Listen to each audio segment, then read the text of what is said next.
Chapter 12, 2 Samuel, verse number 5.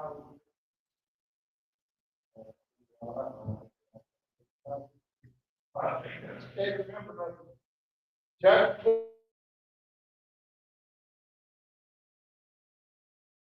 in his house. And the Lord struck the child that Uriah's wife bare unto David, and it was very sick. David therefore besought God for the child, and David fasted and went in and lay all night upon the earth. And the elders of his house arose and went to him to raise him up from the earth, but he would not, neither did he eat bread with them. And it came to pass on the seventh day that the child died.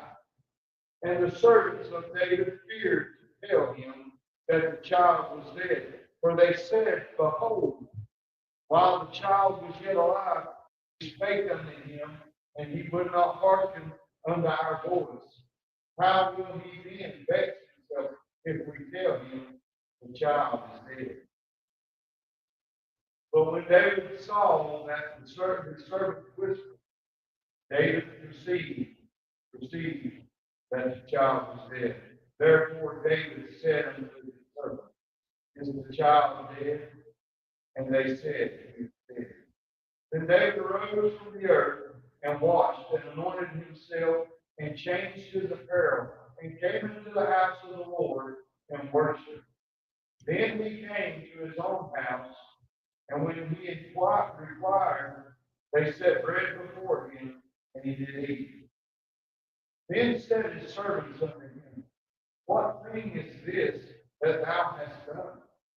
Thou didst fast and weep for the child while it was alive. But when the child was dead, thou didst rise and eat bread. And when he said, While the child was yet alive, I fasted and wept. For I said, Who can tell whether God will be gracious to me that the child may live? But now that he is dead, wherefore should I fast? Can I bring him back again? I shall go with him, and he shall not return to me. And David comforted Bathsheba, his wife, and went in unto her and lay with her, and she bare a son, and he called his name Solomon, and the Lord loved him. And he sent by the hand of Nathan the prophet, and he called his name Jedediah because of the Lord. Stop reading there. As we go back and just talk about this, we realize David has gotten called. Nathan, the messenger of God, come in, and Nathan took the cover off of all this sinful stuff that David had tried to cover up. And as we look at this, I want us to realize that Nathan departed, and I wanted to mention this, I kind of touched on it this morning. So Nathan is the messenger of God. He's God's preacher. God sent him, and he delivered a message of, David had to discover he was the man that he was talking about. Remember the little ewe lamb and how that the rich man that took from the poor man the only ewe he had and slaughtered it. And then the whole thing is to point David to open his own eyes that he is that man. It was his sin that was being talked about. And as the messenger delivered the message, Nathan now has delivered all that, and he leaves to go home. Now, we're just going to have a little discussion. What do you think Nathan did when he got back home? He's God's man, he's God's father, God's messenger, just delivered this message to the king. What do you think went home? He went home to pray. I agree. Probably pray. Thank the Lord for your protection. The king could have killed him, but he did. I imagine. Yes. I imagine he went back and he said, Lord God, would you please be with me? Because he's not just the king, he's his king. Can you imagine as Nathan was there at home and he's going over in his mind, because do you know all preachers preach 3 minutes? Every preacher that preaches always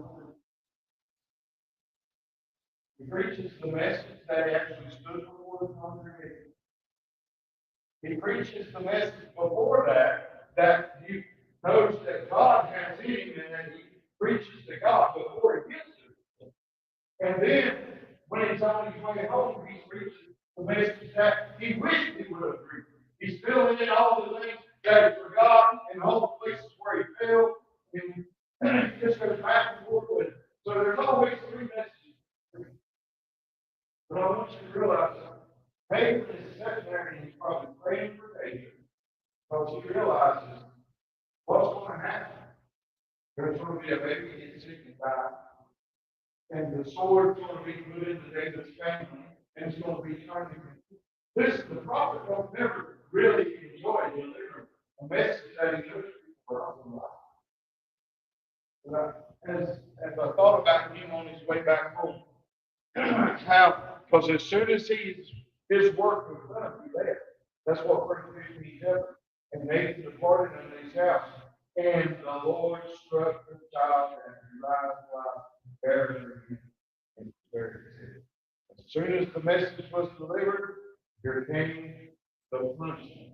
Here came what God said he was going to do. Now here's my question. This morning we learned that the child's going to die, right?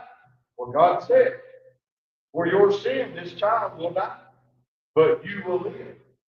Now, if we know the child's going to die, and we know that God's already said that, why do we read verse 16?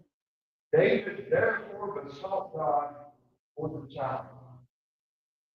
And David fasted and went in and lay all night on the earth. If God's already said it, then why would someone pray for mercy? Does God change his mind ever? Has God? God has. And what do we do? I mean, if the doctor comes in and says, well, you've got cancer, you've got 6 months, should we not pray? Or should we take what the doctor says to heart and say, well, there ain't no use in praying, you got 6 months. Let's start ticking them off the calendar. In 6 months, buddy, you out of here. No, because God has the power of life and death. And God, if David, and this is exactly what was on David's heart, because David had seen God do it before. He knew that God could be moved by his prayers and by the prayers of his people. So, I mean, you get this terrible news, and you're guilty. In this situation, it was a judgment on sin. But still, David said, I will try to sway God to have mercy. David prayed. He laid the sacrifice and ashes. He laid it upon the earth. He prayed.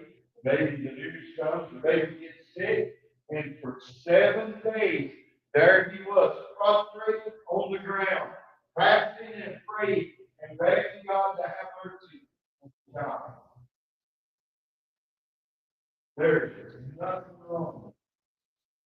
When my mom was sick with cancer, I begged God daily, God have mercy. And in my heart, as a man of God, I thought, if God hears anybody's prayer, he's going to hear my prayer, and he is going to move and have compassion and let me keep my mom. In my heart, that's what I feel. God did.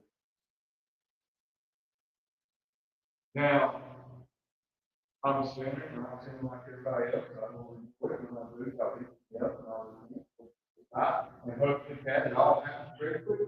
But when it's gone, it's something you'll go on. God didn't have me in that sin. Personally, I was begging my mom's life. I was begging my whole life that little bit. And that all the truth in the word. Now, David has been prostrated on the ground, praying for this child, God to have mercy. But he did. And there's nothing wrong with begging God for As long as you are mature enough to accept whatever you have. I've shared with you several times of people that's gotten sick with cancer, and now ask God not to let them suffer. And now that God heard my prayer, and the prayer will every time, they're going to come. Then I have to second guess whether or not that's right or not. But as long as you have that relationship, you realize He makes no mistake. You realize you can put your trust in Him. He knows better than we do. And David knows, he knew if God did not change his mind, that what was going to happen was going to happen. And David realized he had owned up to it. He said, I have sinned before God, and this is my punishment, but I will beg God for mercy. We see he purposed himself to do that. He required that God would have mercy. Therefore, God sought God. Now, the elders, in verse number 17, we see that the elders of his house arose and went to him, and they're like, they heard all this. They know what God's going to do. They don't understand why is he doing all this. Yeah, maybe he's trying to get the child's life spared. Maybe he's doing it, but they don't understand why is he for 7 days laying on the ground fasting. He won't receive bread with him. He won't come to the table. He won't take a break from it. Sometimes when you know what's at stake, you'll pray like that. I prayed like that for my mom. I wanted God to have mercy on me. And it affected me. Here's the thing, David brought all of upon himself. These elders of the house, they rise, and they went to him, and they raised him up, or they tried to raise him up from the earth, but he would not. Neither would he receive bread. 7 days time. Now, you can look at that several different ways. Do you think they came out daily and told the king how the God was doing? I would say they probably. They probably would have said, at least he would have looked at him, is he any better? He's something like that. Not really told, so we don't really know for sure, but he knows there's something changed in verse 3. And it came to pass on the 7th day that the child died. And now the servants, they've seen how wroth he is, that he's sick, and that he knows. The servants have said, our king, look at the shaking. Who's going to tell him that the child died? Can you imagine 2 or 3 of them? They're huddled up and they're looking at him and he's laying there, and they see the little for a thing that he did. And one of them says, well, you got to tell him. Another one says, I ain't going to. Look at him now. Maybe another one steps up and says, hey, he's almost over the edge now. He can't handle no more. I'm not going to tell him either. David comes ashy on the ground and looks up, and he sees the servant amongst themselves talking back. You're the oldest, you're the one in part, you're out here, you got to tell him. They perceive what happened. He asked him.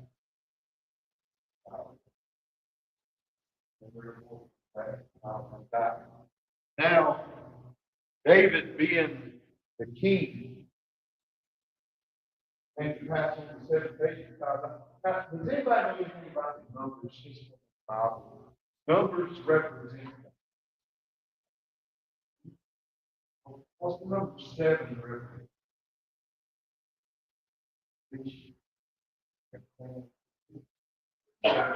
God written. What's been completed? God's judgment. God said he was going to do this. Now it has come. God did. David feared they didn't tell David about it, but they tell him.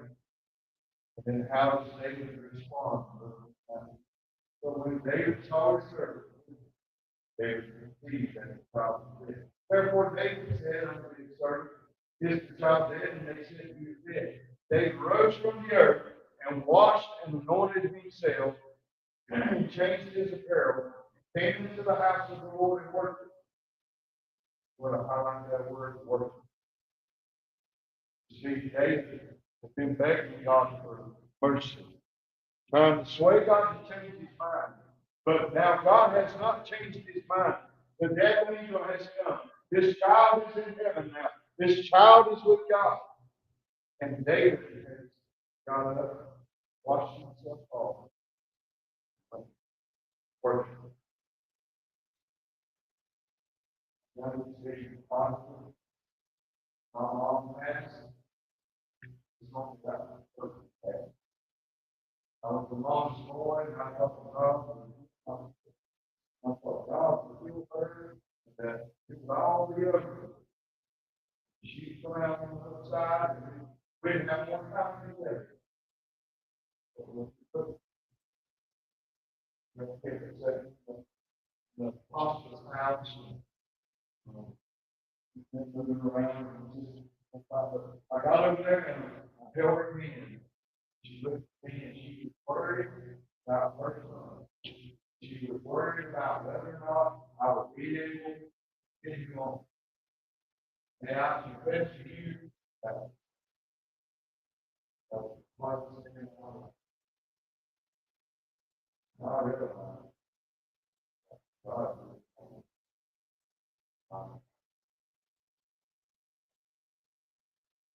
I knew in my heart. I knew in my heart that God had made no mistakes. Never made one. And this wasn't going to be the first.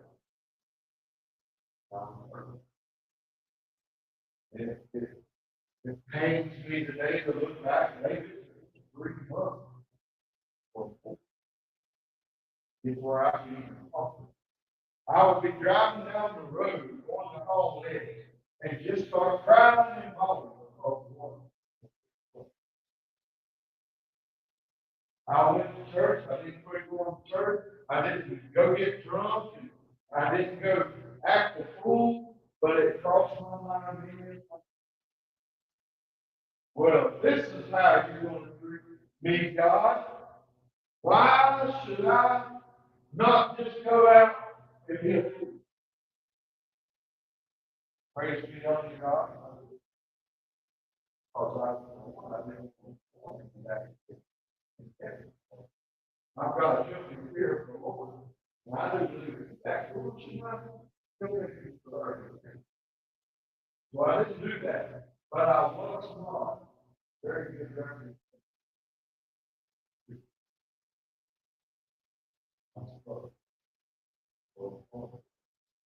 I'm sharing all this with you. But it's real. The pain is real. I remember when Larry passed on with this Linda. I was there at the hospital. And I was talking to them about different things in their life and how they love one another. And it's pain to get this. But when we know what that is, about how we're dead, things will get you more. You know what?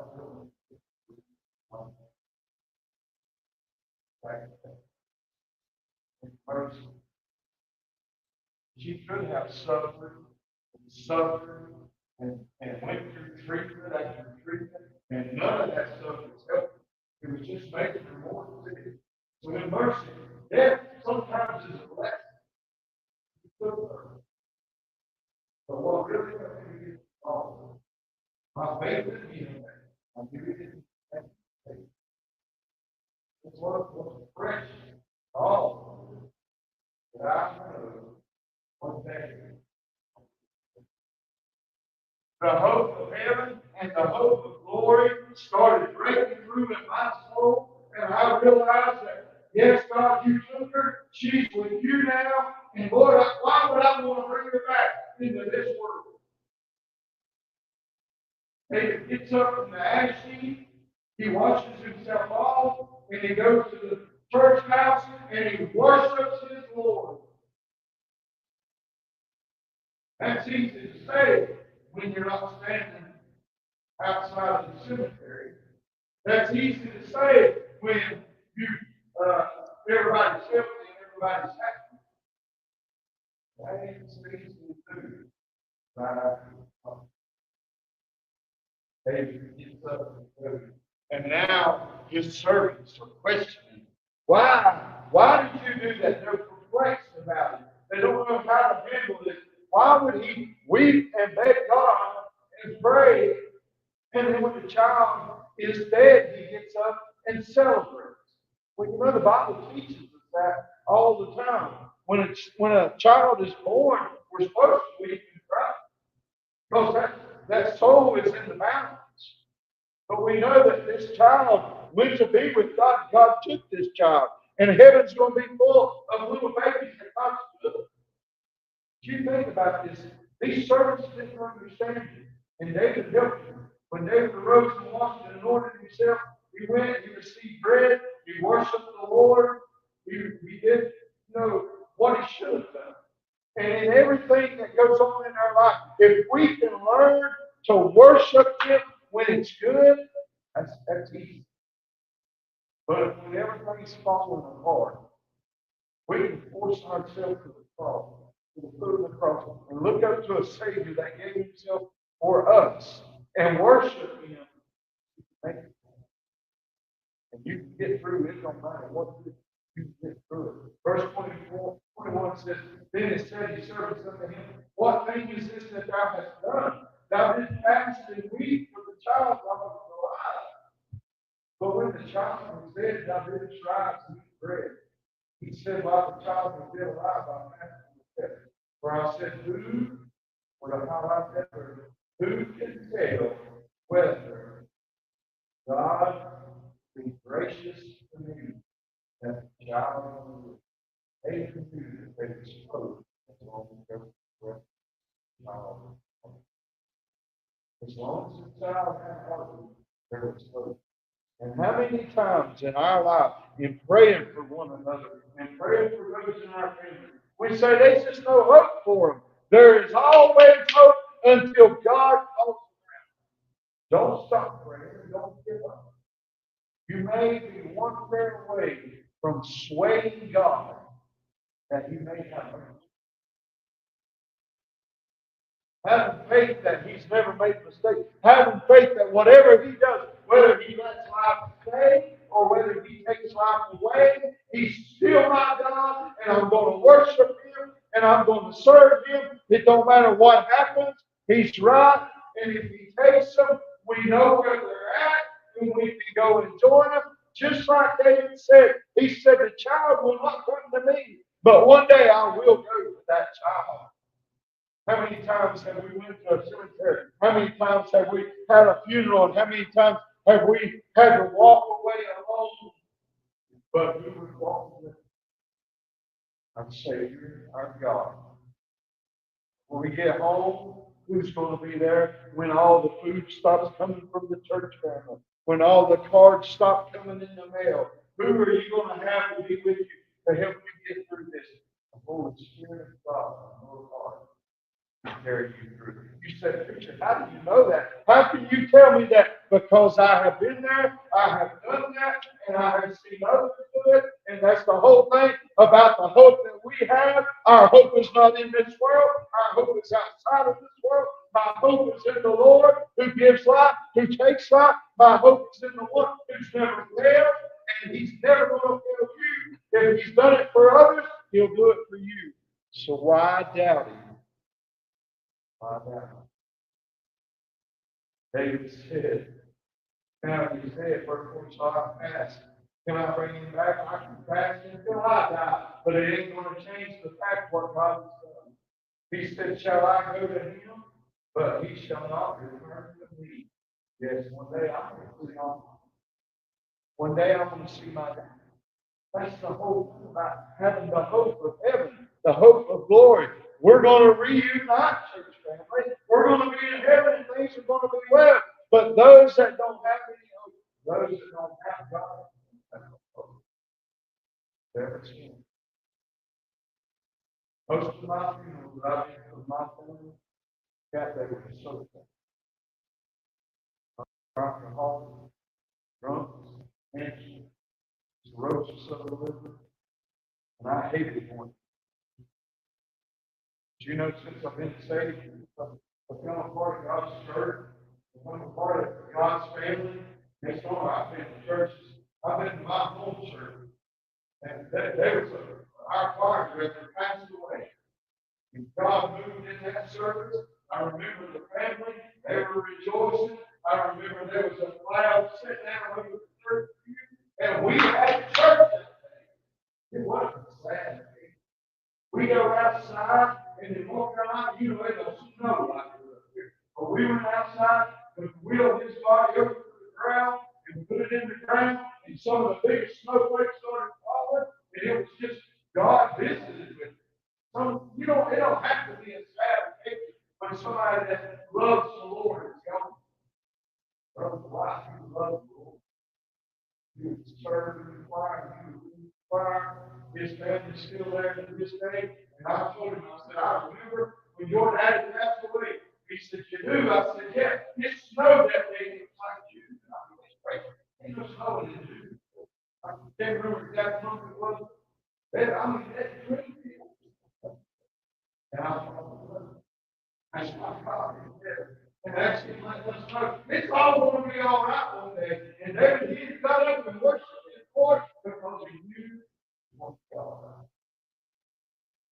Wonderful. People being flexed. I can remember other services I've been in. Brother Jim, he passed away. Preacher of the gospel. Pastored several churches, built several churches.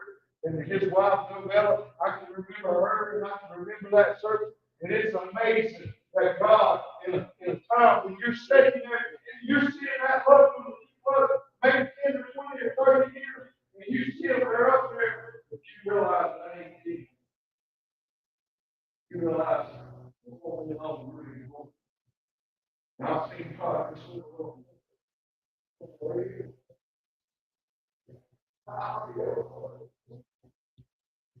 There's one thing David to weep and pray and ask God, try to persuade God to move, and there's nothing wrong with pouring yourself out to God as long as you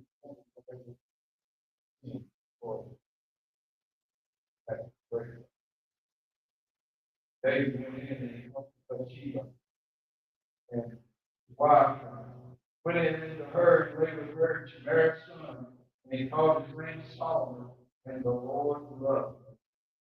You see, you know, a lot of people would say, well, if I would have been a king, I would have killed that messenger of God. I would have killed David. Do you know what? Remember the 4 times, the thing that he said, well, he'll pay restitution. Whoever this is that you can't look at you, man, he'll give back 4 times what he took. You realize that David lost before the sword stopped turning, y'all will kill him. You think that? Not only that, the messenger that brought the message good. But you, what would you think David how would he kill him? David was married to a man wanted to kill him. Look bitter. But instead, you know, it's one thing I've heard people say they name their children after this particular man or this particular situation. But when things are running right for life with God, this brought David back. David is paying for his mistake, paying for the sin. The sword's going to start turning. If you go home and finish reading these chapters, you'll see what happens is ungodly and it ain't right. But it's part of what God's sin is judgment for his sin. But still, David knew God.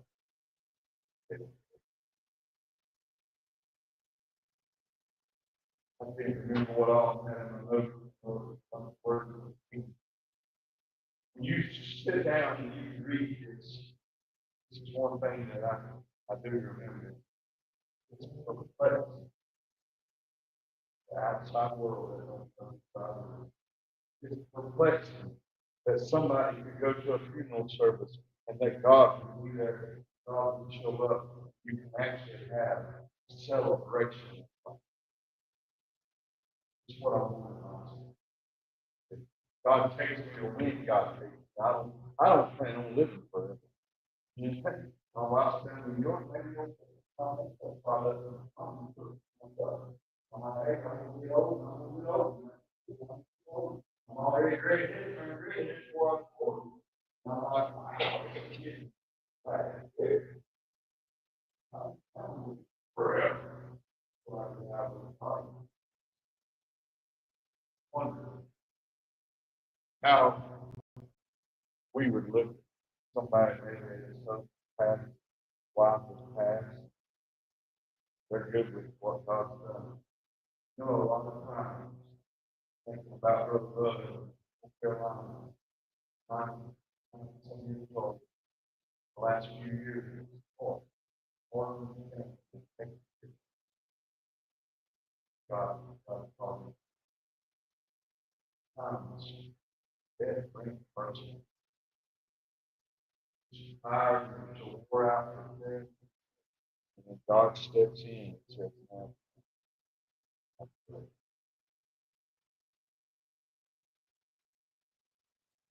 Actually, we look at the sin in David's life. Because sometimes we don't come to an altar and sometimes we pray, but I hope that they persuade God. God touches you, God says, "You've done that. Thank you, God."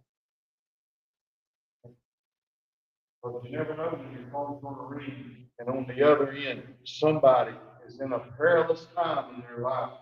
They're counting on you to get a hold of God. It could be a shame that you have to wait 6 months. Right?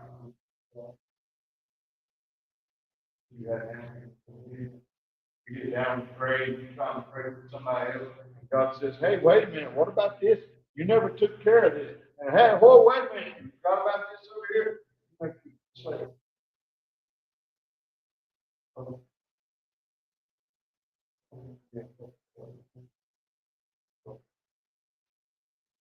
that unexpected. I mean, well, how would you feel about pastor? It's low as you get sick, you say, "Preacher, come and pray."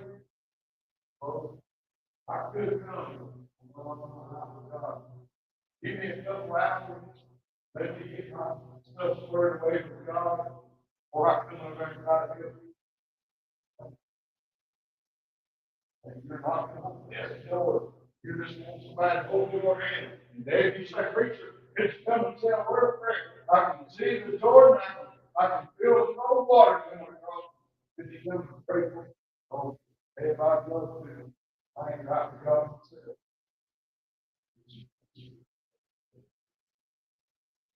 Keep pushing the cross. Let's do it. Take it. When it comes down to it, don't give up until the fight is gone. Don't give up hope. Don't stop praying. God makes it all.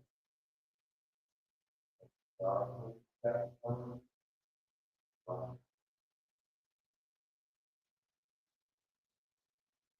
And you.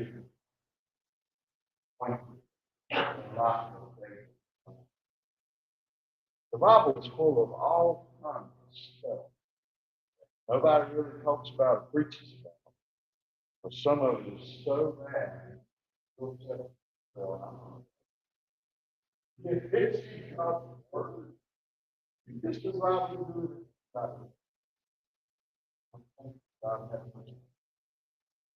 I hate the stuff and I know that I can get it to God. But I have a problem with it. Following no change. Practice. Best up. Best you seen today.